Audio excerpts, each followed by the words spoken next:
Title: The Financial Titan, John Pierpont Morgan's Impact and Influence on America's Economy. Ever wondered what powered the colossal achievements of industry titans like Carnegie and John D. Rockefeller? It's no secret that money fueled their ambitions and it was their driving force. But let's rewind to a time when the United States was still finding its economic ground, leaning on British funding. That's where our tale kicks off. Step into the 1800s, before America's staggering $21 trillion GDP era, and let's unveil how J.P. Morgan, armed with impeccable timing, extraordinary intellect, and priceless connections, surged to become an unrivaled force in American financial history. Today, we're diving deep into the story of J.P. Morgan, a financial legend whose influence and power shaped the destiny of America's economy. So, buckle up for a journey into the past, where fortunes were made and the stage was set for an economic titan's rise. Normally, a life story would commence at birth, but J.P. Morgan's tale cannot be separated from the influential family that nurtured him. His grandfather, John Pierpont, was a passionate and eloquent preacher who introduced young J.P. to the power of persuasive speech, a skill that would prove invaluable in his future endeavors. However, the pivotal figure in J.P.'s life was his father, Junius Spencer Morgan. A respected player in the American and European banking sectors, Junius dedicated himself to shaping his son's calm and composed persona, grooming him for a future in the family banking business. Pierpont's father was by far the most significant influence on his life, even though their relationship might best be described as tough love. John Pierpont Morgan was born on April 17, 1837, into a world of privilege, receiving every advantage to prepare him for what lay ahead. But life wasn't all rosy for young Morgan. He battled illnesses from a tender age, enduring seizures in infancy and later contending with rheumatic fever, scarlet fever, and debilitating migraines. However, his most conspicuous medical challenge was rosacea, which caused severe inflammation and ruptured blood vessels in his nose. In the absence of 19th-century medical solutions, his condition worsened, leaving his nose disfigured and discolored. Interestingly, you'd never know this from most portraits of J.P. Morgan, he was a master of image management. As his great-grandson revealed, Morgan insisted on post-production touch-ups to downplay his prominent nose, a 19th-century version of Photoshop.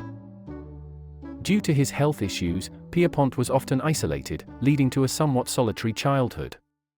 Unable to engage in outdoor play like his peers, he found solace indoors, dedicating his time to studying and mastering financial statements. In those rare moments when he wasn't absorbing knowledge, he found comfort in the card game solitaire, a pastime that remained a source of pleasure throughout his life. In the classroom, Pierpont showed leadership by challenging teachers and using logic to avoid punishments. His father Junius noticed this and encouraged his business potential. Pierpont collected autographs and admired influential figures, even writing an essay about Napoleon. The family moved to London when Junius got a partnership at George Peabody and Company. At 17, Pierpont was sent to a Swiss boarding school to learn self-control. After his education, Pierpont started his career on Wall Street with his father's help. He worked as an unpaid clerk, sending updates to his father in London. In 1861, he founded J. Pierpont Morgan and Company. He gained access to high society circles through banking. At a social event, he met Amelia Sturgis, who captivated him. Over the next 3 years, Pierpont and Mimi grew inseparable. As Pierpont's business prospered, he bought an engagement ring from Tiffany's to propose to Mimi. Sadly, Mimi fell ill with tuberculosis, and they married quickly in October 1861. Despite Pierpont's efforts to save her, Mimi passed away in February 1862. Pierpont, devastated, threw himself into work for 2 years. As the Civil War approached, Pierpont paid $300 to avoid military service and sent a substitute in his place. He also seized the opportunity to profit from the war by trading Union bonds, predicting their prices based on battle outcomes. One notable business opportunity during this time was the Hall Carbine affair, where Pierpont received a unique proposal from New York attorney Simon Stevens. Stevens proposed a $20,000 loan at 7% interest to help acquire 5,000 outdated rifles called Hall Carbines. These rifles, bought for $3.50 each, would be upgraded and sold back to the Army, successfully repaying the loan with interest. After a Union defeat, the Army urgently repurchased the rifles at $22 each, leading to criticism by a congressional committee. Despite this, Pierpont Morgan continued his business pursuits, contrary to his father's conservative philosophy. During this period, Pierpont met Frances Louisa Tracy, known as Fanny, whom he pursued persistently. They married in 1865, had 2 children, and lived in a time of American prosperity known as the Gilded Age. Pierpont, backed by old world money, was well positioned on Wall Street. At 33, he contemplated retirement due to health issues, but his father insisted he remain in the banking business. Junius Morgan facilitated a partnership between Pierpont and Anthony Drexel, a seasoned Philadelphia banker. This collaboration led to the formation of Drexel, Morgan and Company in 1871, with Pierpont's agreement, following a much-needed vacation. Pierpont, known for his periodic extended breaks, acquired a property called Cragston for his family in Highland Falls, where he prioritized excellence in both his gardens and financial endeavors. In his Wall Street office, Pierpont maintained a strict policy of allowing women inside only once a year, on New Year's Day. Despite his unconventional methods, his remarkable focus contributed to his exceptional success in banking, consistently earning him over $500,000 annually. Pierpont's intimidating appearance, marked by a deformed nose and imposing height of 6'2", helped him assert dominance in the railroad industry. Unlike industries typically monopolized by individuals like Carnegie and Rockefeller, the railroad sector experienced fierce competition, leading to reduced profit margins due to multiple companies competing along the same routes. Amid rapid industry growth, J.P. Morgan saw an opportunity. Instead of just holding railroad stock, he actively shaped the companies he invested in, gaining seats on their boards and restructuring leadership. This Morganization strategy became popular, making Morgan the real authority in the railroads.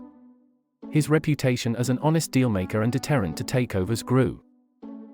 As Morgan brokered bigger deals, he became an expert in consolidation. When a crisis involving major railroads threatened the economy, Morgan's influence was crucial. He worked hard and played hard, even hosting parties on his yacht, the Corsair, which also served as a boardroom for key meetings. The Pennsylvania and the New York Central, 2 large railways, were in fierce competition, ignoring the impact on the American economy. British investors withdrew funds, risking a chain reaction in the U.S. economy. Morgan proposed a plan aboard the Corsair but faced resistance from the railroad presidents. During this time, industries were often monopolized, but the railroad sector had intense competition with multiple companies competing on the same routes, reducing profits. In 1901, Andrew Carnegie wanted to retire despite his successful Carnegie Steel business, so he offered to sell it to J.P. Morgan for $480 million, which Morgan quickly accepted, making it a historic deal and making Carnegie the world's wealthiest person. Morgan used Carnegie Steel to create the United States Steel Corporation, becoming the first billion-dollar enterprise. He also controlled a significant portion of the nation's railways through Northern Securities, raising concerns about his influence over the entire United States. President Theodore Roosevelt opposed such monopolies and initiated efforts to dismantle companies like Northern Securities and U.S. Steel using antitrust laws. Morgan, displeased with government interference, tried to reason with Roosevelt but faced resistance. Ultimately, the Supreme Court ruled against Morgan, leading to Northern Securities' dissolution in 1904. Despite their differences, Roosevelt recognized Morgan's economic prowess, which was evident when he helped stabilize the economy during the 1907 stock market crisis. Roosevelt sought Morgan's assistance and provided government funds, while John D. Rockefeller also offered support. Morgan orchestrated a meeting among top bankers to collaborate and resolve the crisis, using his private library as the setting. Outside, reporters anxiously awaited news as the financial leaders quickly reached an agreement, led by J.P. Morgan, to bail out struggling banks, preventing a crisis. Morgan was hailed a hero on Wall Street. However, this marked the end of one person's extensive influence over the nation, as Morgan faced challenges from the Pujo Committee in 1912. While not found guilty, the committee led to the establishment of the Federal Reserve and permanent income taxes. Despite his contributions, Morgan battled depression and anxiety throughout his career, often confining himself to bed. He disliked his portrayal as a greedy tycoon in newspapers. In his later years, he embraced extravagance, but luck saved him from the Titanic disaster in 1912. An investment of his, the 75-year-old Titan, Pierpont Morgan, passed away in Rome on March 31, 1913, attributed to the Pujo Committee's distress. Wall Street lowered flags and halted trading on the New York Stock Exchange until noon in his honor. Napoleon's timepiece, Leonardo da Vinci's notebooks, and a letter from George Washington.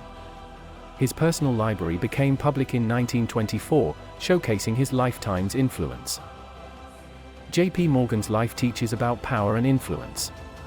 His unwavering honesty left a mark on everyone, even his foe, President Roosevelt, who commended Morgan's authenticity and candor, saying, "Mr. Morgan was politically opposed to me, but whenever I interacted with him, I was struck by his immense power and authenticity." Approach your own challenges with the same determination and fervor, honest and sincere in your pursuits.